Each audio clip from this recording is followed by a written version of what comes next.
तो वहीं Kolkata rape and murder case की गुत्थी सुलझने की जगह उलझती चली जा रही है। 15 दिनों बाद भी देश की सबसे तेज तर्रार जांच एजेंसी सीबीआई ठोस सबूतों के लिए हाथ पैर मारती दिख रही है। सीबीआई झूठ पकड़ने वाली मशीन से सच पता लगाने में जुटी है, जिससे इनके बयानों में जो विरोधाभास है वो क्लियर हो सके। इस बीच देश सवाल पूछ रहा है कि कोलकाता फाइल्स की क्लोजर रिपोर्ट आखिर कब आएगी।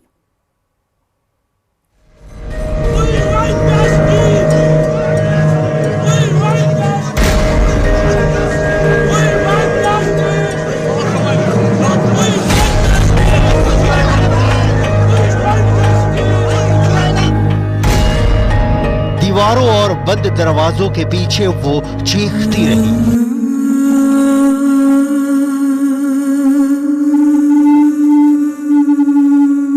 रहम की भीख मांगती रही, आखिरी सांसों तक लड़ती रही।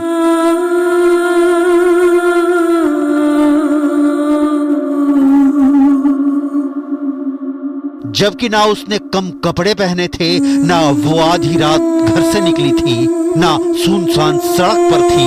उसकी तो गर्दन में जान बचाने वाला आला था।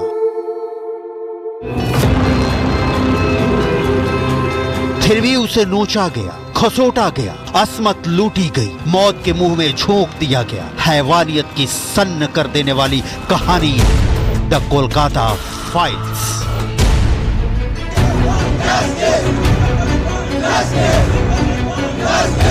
देश उबल रहा है, देश सवाल पूछ रहा है, देश इंसाफ मांग रहा है। डॉक्टर बिटिया का बलात्कारी कौन? डॉक्टर बिटिया का कातिल कौन? डॉक्टर बिटिया की रूह को कब मिलेगा सुकून? किसी के पास जवाब नहीं है। किसी के पास 8 और 9 अगस्त की दरमियानी रात का हिसाब नहीं है।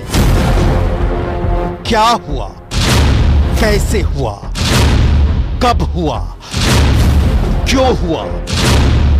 किसने किया? कौन कौन शामिल? देश की सबसे बड़ी जांच agency central bureau of investigation यानी सीबीआई परत दर परत तलाश कर रही है। केस का रेशा रेशा खंगाल रही है, लेकिन सवाल अब भी अनसुलझे हैं। 15 दिन बाद कितने मिले सबूत? कितने मिले गवाह? कितने दूर रह गए हैं कानून के हाथ? डॉक्टर बिटिया को कब मिलेगा इंसाफ? The Kolkata files. Kolkata case की डिटेल दिखाने से पहले पीड़िता के पिता ने क्या कहा, सुनिए। आपको लगता है कि कहीं ना कहीं अस्पताल प्रशासन ने एक बड़ी चूक की है? पहले से तो हमको अस्पताल के जो डिपार्टमेंट जो है जिसका पास मेरा लड़की को भेजा था वो ऑन ड्यूटी में था। एक ऑन ड्यूटी में एक जो लड़का हो या लड़की जिससे काम करता है, जैसे हमारा अंदर 3-4 आदमी काम करता है, उसका जो जिम्मेदारी है वो तो मेरा ही है ना जी। कोई दुर्घटना घट जाए तो मेरा हमको ऊपर जिम्मेदारी पड़ेगा। लेकिन उस लोग अभी तक इसके बारे में आज इतना दिन में कोई हमको फोन से भी बात नहीं। जब उनका शव मिलता आपको कितने बजे फोन आया और किसने फोन किया था? 10:53 पर फोन आया और उसके बाद हमने किया। उसके बाद उसने उधर से भी फिर एक बार फोन आया, उनसे बोला मैं असिस्टेंट सुपर बोल रहा हूँ, आपका लड़की लगता है सुसाइड कर दी। Doctor rape and murder case की कड़ियां बहुत उलझी हुई हैं। सीबीआई का मानना है कि जो भी बयान उसने अब तक दर्ज किए हैं उसमें कई बयान ऐसे हैं जिनमें विरोधाभास है। सीबीआई ने सुप्रीम कोर्ट में इस बात को लेकर यहां तक दावा किया कि कोलकाता पुलिस ने क्राइम सीन को सुरक्षित नहीं रखा। बड़ा सवाल यह भी है कि सीबीआई ने जिस क्राइम सीन के सीएफएसएल के एक्सपर्ट के जरिए जांच करवाई, क्या सीएफएसएल के एक्सपर्ट छुपे हुए सबूत नहीं तलाश कर पा रहे? पूर्व प्रिंसिपल संदीप घोष से लगातार पूछताछ करने के बाद पॉलीग्राफी में जो सवाल पूछे जा रहे हैं वो इसी से संबंधित हैं। आज जो हुआ, आपको वारदात की खबर किसने दी? सेमिनार हॉल के पास मरम्मत क्यों कराया? आपने पुलिस को सूचना तत्काल क्यों नहीं दी? पहला जो सबसे पहले मैंने पकड़ा था वो स्टूडेंट लोग को फेल करवाते थे। फेल करा करके उनसे पैसे अच्छे खासे रकम वसूलते थे और जो उनके बात नहीं सुनते थे, कुछ उसमें स्टूडेंट थे जो ये पैसा को कलेक्ट करते थे। फिर उन्हीं जूनियर स्टूडेंट को वो शराब पिलाते थे, उनको पैसे का लालच लत लगाते थे। इसके अलावा बहुत सारा बेआईनी काम, जैसे बॉडी का लेके, जैसे डेड बॉडी का लेके तस्करी करना, जैसे बायोमेडिकल वेस्ट का मैंने बताया था, इसको भी मैंने एक्सपोज किया था।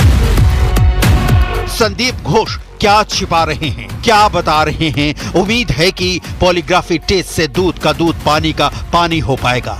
लेकिन उस रात क्या हुआ था, इस गुत्थी को समझने के लिए सबसे पहले सीक्वेंस समझना होगा। सूत्रों के मुताबिक 8-9 अगस्त की रात वारदात की टाइमलाइन इस तरह से है।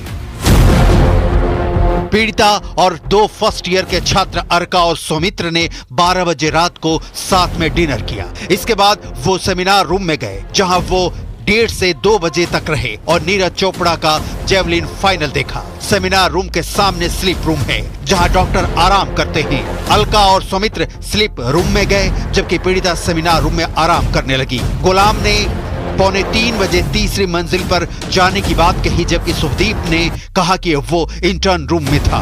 तीनों कमरे, सेमिनार हॉल, स्लीप रूम और इंटर्न रूम तीसरी मंजिल पर एक दूसरे के पास हैं।